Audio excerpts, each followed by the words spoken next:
Hello students, देखो आज हम समझेंगे the replacement and the regional continuity model.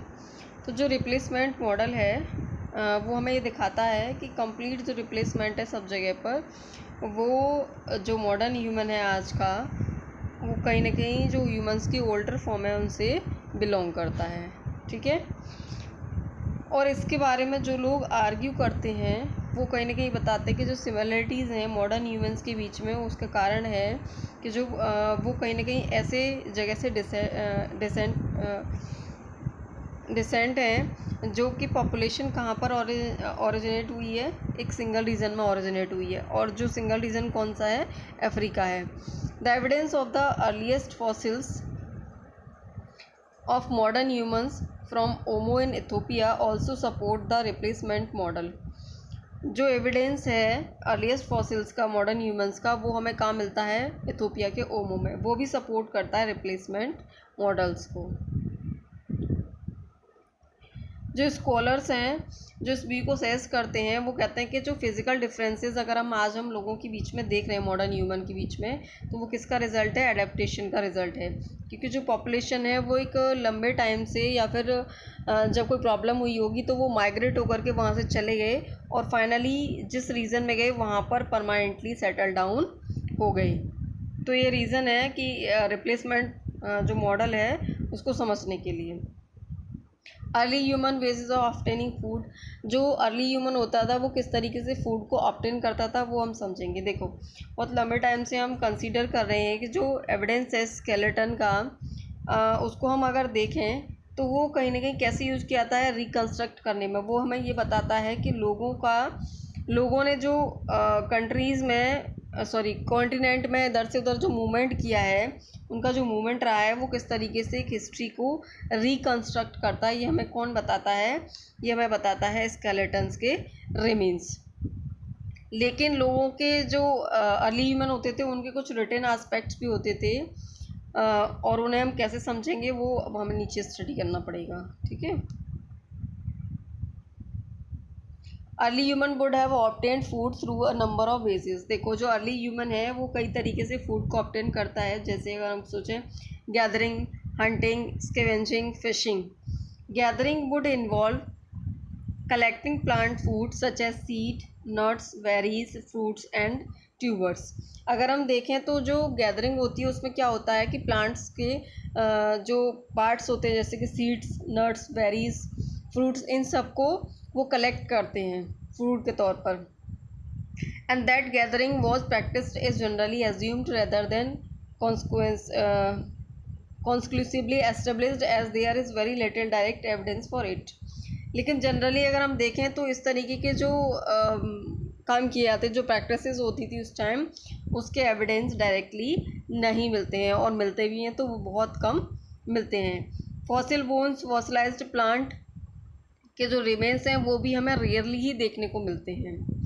ठीक है। एक और तरीका है इनको जो इन्फॉर्मेशन है प्लांट्स के बारे में पाने की, वो है उनका एक्सीडेंटली जल जाना।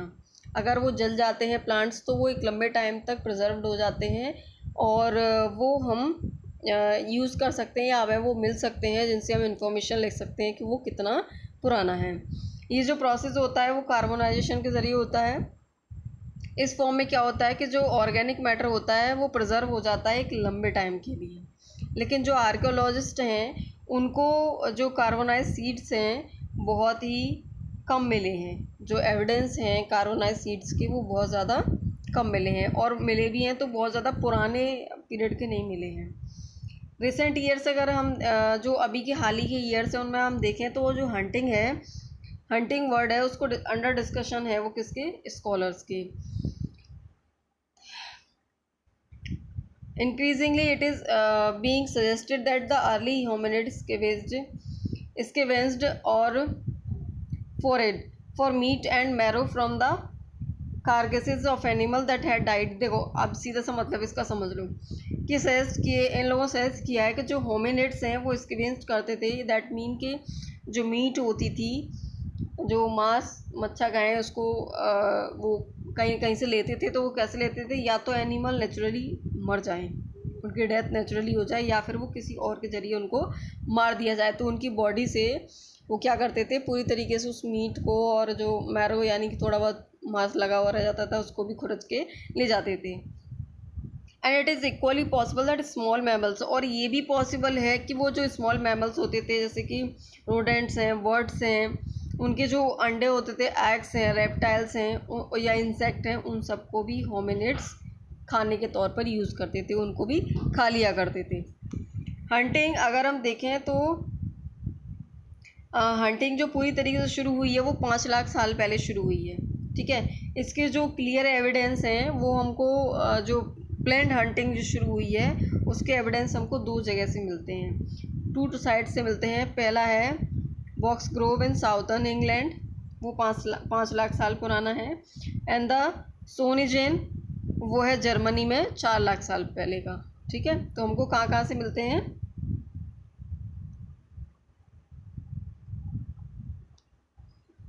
एक तो हमको मिलता है बॉक्स ग्रोव साउदर्न इंग्लैंड से जो 5 लाख साल पुराना है, और दूसरा है सोनिजिन जर्मनी से जो कितने साल पुराना है, 4 लाख साल पुराना है, ठीक है। आफ्टर दैट अगर हम देखें कि जो फ़िशिंग है वो भी बहुत ज़्यादा इम्पोर्टेंट है, और कहीं ना कहीं इसकी जो फ़िश की बोन है अलग अलग साइड से मिली हैं, वो भी एविडेंस के तौर पर काम करती हैं। अब देखो यहाँ पर बॉक्स ग्रोव ये है, और निएंडर वैली वो हम पहले ही समझ चुके थे, और सोनिजन जो जर्मनी में वही है। इसके बाद ये चेक गणराज्य है, चेक गणराज्य के बारे में आगे आएगा।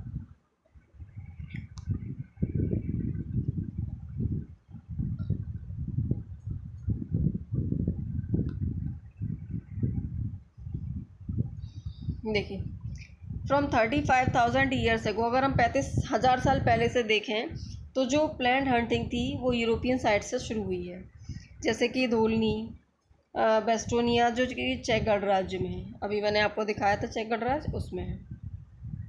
वो एक नदी के किनारे थी और यहाँ पर लोगों को ये पता होती थी, देखो जो माइग्रेटरी एनिमल होते थे जैसे कि रेनडियर है या फिर हॉर्स हैं, वो प्रॉब्लम क्या करते थे, रिवर को क्रॉस करते थे ऑटम के सीज़न में और स्प्रिंग सीज़न में, ठीक है। जब उनका माइग्रेशन होता था तो लोगों को ये पता होता था कि ये यहाँ से माइग्रेट करेंगे एनिमल्स, दूसरी जगह जाएंगे, और वो उस टाइम क्या करते थे, लार्ज स्केल पर उनको मार देते थे। The choice of such site indicates, इस तरीके की जो साइट्स हैं उनकी चॉइसेस हमको ये बताती हैं कि लोगों को पता होता था जो एनिमल्स हैं उनके मूवमेंट के बारे में, और इसीलिए वो क्या करते थे, मतलब एक लार्ज नंबर में, एक बहुत ज़्यादा बड़े पैमाने पर एनिमल्स को आराम से हंट कर लेते थे, ठीक है।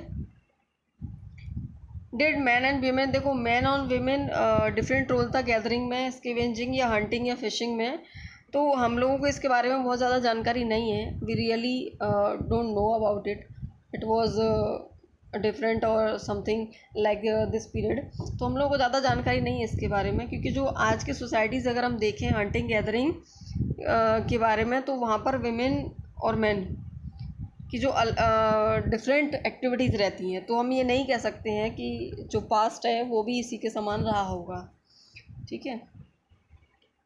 जो अर्ली ह्यूमंस है, देखो अब अर्ली ह्यूमंस को यहाँ समझो कि जो अर्ली ह्यूमन है उसने ट्री, फिर केव्स और ओपन एरियाज़ में किस तरीके से रहना शुरू किया, और हमारे पास क्या प्रूफ है उनके। देखो अगर हम ग्राउंड लेवल पर देखें तो यहाँ पर हमको बहुत सारे एविडेंस मिले हैं। एक ये तरीका है कि जो आर्टिफैक्ट्स का डिस्ट्रीब्यूशन है हम उससे जान सकते हैं कि लोग कहाँ कहाँ पर गए थे। For example thousands of flake tools, hand axe have been excavated at Kilombe and Olorgesailie, Kenya. देखो जो बहुत ज़्यादा मात्रा में यानी हज़ारों की संख्या में हमको क्या मिले हैं, हैंड एक्स मिले हैं, और हमको क्या क्या मिला है, हैंड एक्स एंड जो आर्टिफैक्ट्स हैं वो बहुत ज़्यादा मात्रा में यानी हज़ारों की मात्रा में हमको वो मिले हैं। कहाँ कहाँ पर मिले हैं, किलोम्बे में मिले हैं, और हमें ओलोजेरसाइली में मिले हैं। केन्या का है ये ओलोजेरसाइली, यहाँ पर दोनों जगह पर हमको ये बहुत ज़्यादा मात्रा में मिले हैं। These find are dated between 7,000 and 7 lakh and 5 lakh years है वो, यानी कि इनकी जो डेट है अगर हम देखें तो 7 लाख से 5 लाख साल पुराने ये हैंडेक्स और आर्टिफैक्ट्स हैं या फिर फ्लेक्स टूल्स कहें इन्हें हम। तो ये देखो, ये कुछ पिक्चर्स हैं। यहाँ पर ये बहुत बड़े एरिया में यहाँ पर जो वो मिले हैं, फ्लेक्स मिले हैं, फ्लेक्स टूल मिले हैं। इसको पूरी तरीके से कवर कर दिया था जो यहाँ पर आर्कियोलॉजिस्ट पहुँचे थे उन्होंने। और ये भी एक ऐसी साइट है जहाँ पर फ्लेक्सेस मिले हैं।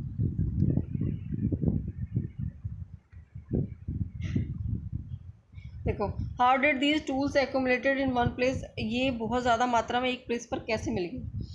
हाँ, ये पॉसिबल रहा होगा कि कुछ प्लेसेस ऐसे होंगे जहाँ पर फूड रिसोर्सेज ज़्यादा होंगे, ठीक है, और लोग वहाँ पर रिपीटेडली यानी कि टाइम टू टाइम आते रहते होंगे। ऐसा होता है कभी कभी कि जैसे कि जो नोमैडिक लाइफ स्पेंड करने वाले लोग होते हैं वो क्या करते हैं कि एक जगह पर रहते हैं, और जब उन्हें लगता है कि यहाँ पर हमारे खाने की जो चीज़ें हैं वो ख़त्म होती जा रही हैं या फिर जो हमारे जानवर हैं उनके लिए चारा ख़त्म होता जा रहा है, तो वो वहाँ से दूसरी जगह चले जाते हैं। और तब तक इतना टाइम मिल जाता है उस जगह को कि वहाँ पर क्या हो जाता है कि जो घास होती है वो दोबारा से उगाती है, उसको ग्रो होने में टाइम लगता है और उसको इतना टाइम मिल जाता है।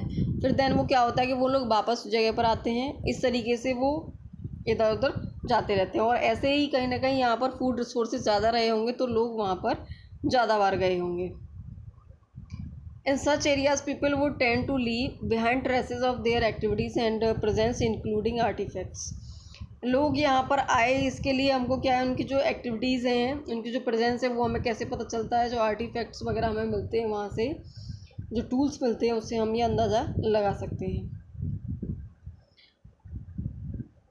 The place that were less frequently visited, जो बहुत कम देखे गए हैं, जहाँ पर लोग बार बार नहीं आए हैं, बहुत कम आए हैं वहाँ पर, तो वहाँ पर कम आर्टिफैक्ट्स देखे गए हैं, ठीक है। लेकिन जहाँ पर ज़्यादा हैं वहाँ पर ज़्यादा आर्टिफैक्ट्स को देखा गया है। तो ये भी एक बहुत ज़्यादा इम्पोर्टेंट थिंग है हमारे लिए कि हम होमिनिड्स के बारे में या जो उनके प्राइमेट्स थे, कार्निवोरस थे, उन सब के बारे में हमें जानकारी मिलती है इन सब साइट्स से। और इसके बाद एक डायग्राम है जो आपकी बुक में बना हुआ है, उसे आप लोग देख लीजिएगा, ठीक है। आई होप आप लोगों को समझ में आ गया होगा।